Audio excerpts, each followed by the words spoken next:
พร้อมไป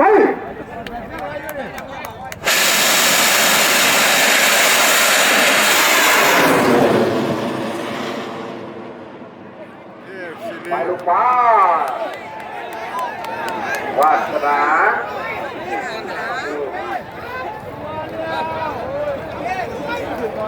วาสนาต่อ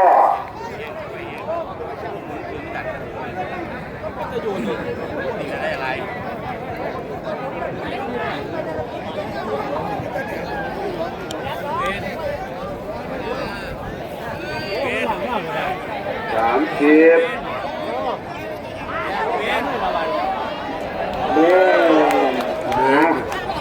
เวลาหมดจ้า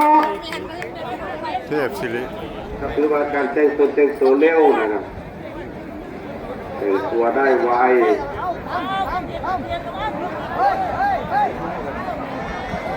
มึงจะตื่นย้อนเด้อมึงจะตื่นย้อนเด้อควันจางออกหางดิ